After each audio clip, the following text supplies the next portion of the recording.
আবু জাহরা গোত্রের লোক বলে তুমি মুহাম্মাদের কল্লা কাটতে যাও? আরে তোমার বোন ফাতেমা বিনতে খাত্তাব আর তোমার বোনের জামাই সাঈদ, এরা তো দুজন কালিমা পড়ে মুসলমান হয়ে গেছে।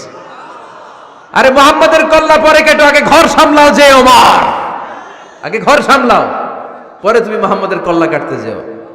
ওমরে ফারুক রেগে গেলেন, রাস্তা ঘুরিয়ে বাড়ির দিকে চলতে আরম্ভ করলেন। রাগে তিনি গড়গড় করছেন।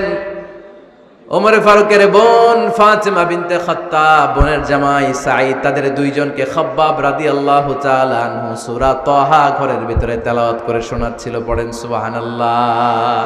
সূরা তাহা দিয়ে আল্লাহ একটু পরে ধাক্কা মারবে আরেকটা। ওমরে ফারুক যখন আসলেন, ওমরে ফারুকের আওয়াজ শুনে খাব্বাব রাদিয়াল্লাহু তাআলা আনহু লুকিয়ে গেলেন। ওমরে ফারুক দরজার মধ্যে কড়া নাড়লেন। বোন বলে, কে তুমি? সাইয়েদনা ওমর বললেন, আমি ওমর। খুলে দেওয়া হলো। ঘরের ভেতরে ঢুকেই কথা নাই বার্তা নাই, নিজের আপন বোনকে মারতে শুরু করলো ওমর। বোন জামাইকে আঘাত করতে শুরু করলো। মারতে মারতে নিজের কলিজার টুকরা বোনকে, বোনের জামাইকে সাইয়েদনা ওমরে ফারুক পিটাতে পিটাতে রক্তাক্ত করে ফেললেন।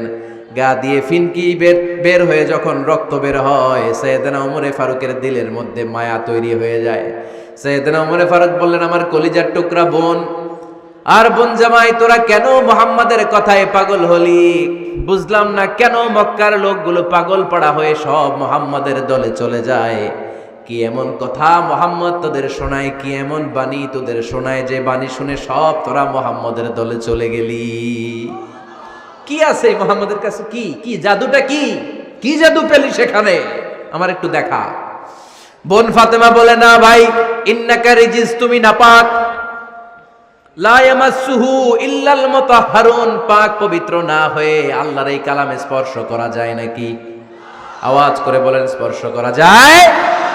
ভাই তুমি গোসল করে আসো, তাহলে তোমার হাতে তুলে দিব, তুমি পড়লেই বুঝতে পারবা কি আছে আল্লাহর এই কোরআনে। সুবহানাল্লাহ পড়েন। সাইয়েদনা ওমর ফারুক গোসল করে আসলেন। বোন এবার সূরা তাহা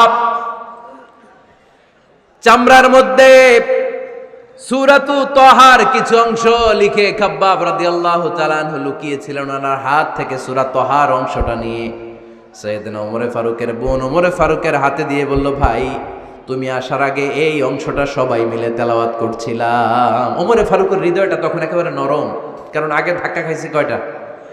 জোরে বলতে হবে। প্রথম ধাক্কাটা কিসের?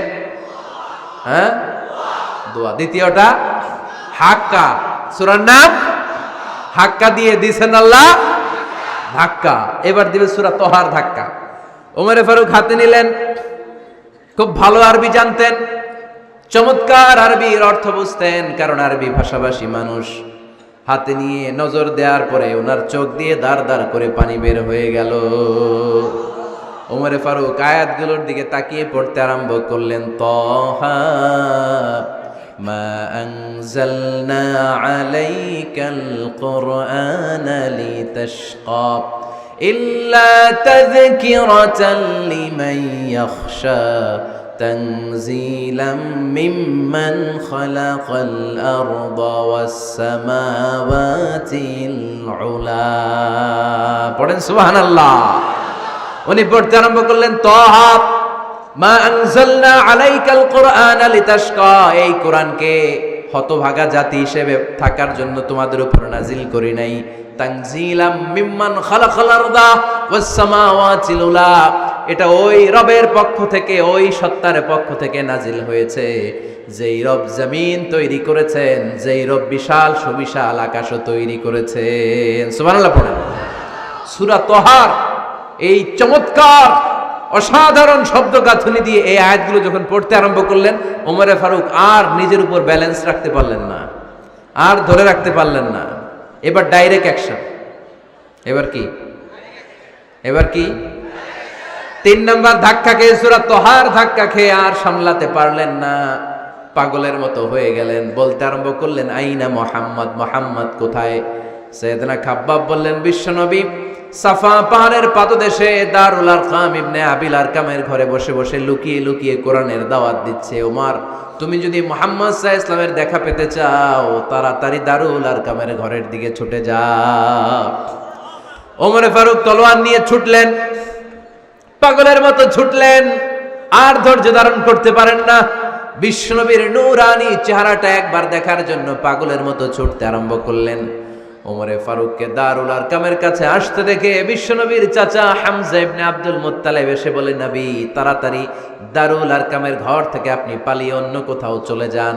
ওই যে ওমর ইবনে খাত্তাব নাঙ্গা তলোয়ার নিয়ে আপনার উপর আক্রমণ করার জন্য ছুটে আসছে গো নবী। বিশ্বনবী বললেন, ও আমার সাহাবারা, ও আমার চাচা হামজা, সবাই আপনারা সরে যান, ওমর রে আসতে দেন, ওমর রে বাধা দিয়েন না।